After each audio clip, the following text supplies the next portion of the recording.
Olá, meninos e meninas! Iremos iniciar hoje a nossa terceira aula de noções de eletricidade e eletrônica. O que nós aprendemos na última aula? Nós vimos a lei de Coulomb e o campo elétrico. Vimos a definição de cada um, conceitos importantes e vimos também equações matemáticas. Hoje iremos iniciar nosso estudo pela eletrodinâmica, em que temos a definição que é a qual? Estuda os elétrons e seus efeitos em movimento. Grandezas fundamentais do circuito. A compreensão da tensão, corrente elétrica e resistência é muito importante para o entendimento dos princípios eletrodinâmicos. Então, aqui temos a tensão elétrica, que é o que impulsiona os elétrons através de um condutor realizando seu trabalho. A sua unidade é volt, que é definida pela diferença de potencial entre dois pontos. Essa diferença de potencial ela é chamada de dDp.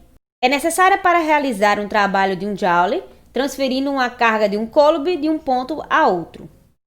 No caso aqui, podemos definir que 1 volt é igual a 1 Joule sobre Coulomb. Então, em função do campo elétrico que origina a tensão, podemos definir a tensão elétrica como contínua e alternada. Tensão contínua, também denominada por CC. Sua origem é o campo elétrico constante. Tensão alternada, também chamado de CA. Sua origem é o campo elétrico alternado, onde inverte seu sentido ao longo do tempo periodicamente. Aqui temos a representação da tensão contínua e da tensão alternada. Percebam que na tensão contínua é uma linha reta. E aqui na tensão alternada, nós temos uma variação, certo?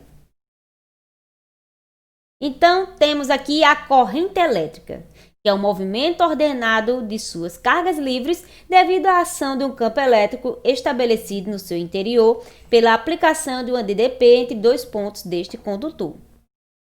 Ela pode ter o sentido convencional e o sentido real. No sentido convencional, corrente de cargas positivas no condutor metálico e temos também um deslocamento de cargas livres positivas do condutor. Já no sentido real, é a corrente de cargas livres negativas, que neste caso são os elétrons, do mesmo modo em que estudamos na aula passada. Aqui temos uma ilustração desse sentido real e do sentido convencional.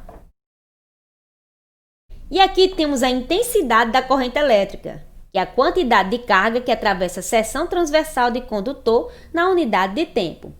A unidade da intensidade é ampere, que é denominada pela essa letra A maiúscula, e podemos definir que 1 ampere é igual a 1 Coulomb por segundo.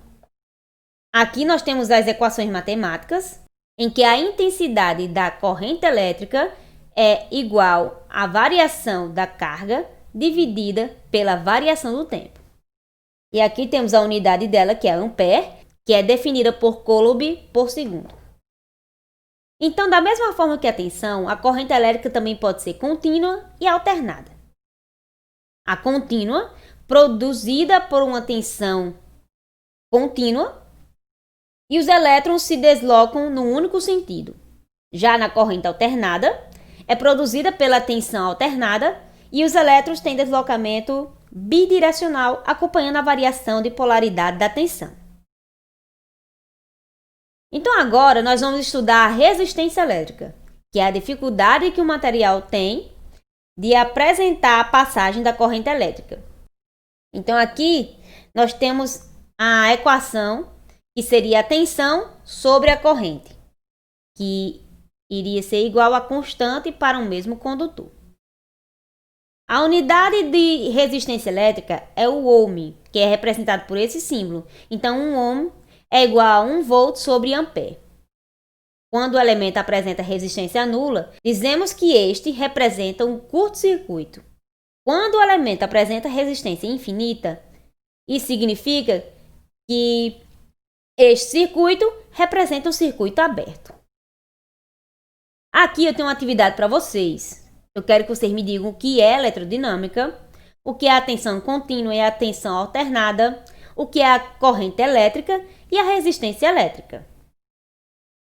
Então, o que nós aprendemos hoje? Aprendemos o que é eletrodinâmica, vimos algumas grandezas como tensão elétrica, corrente elétrica, resistência.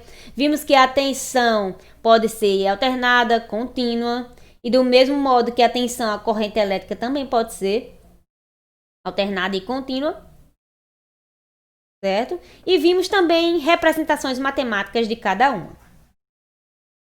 Aqui temos as referências, por hoje é só. Tenha um bom dia e até a próxima aula.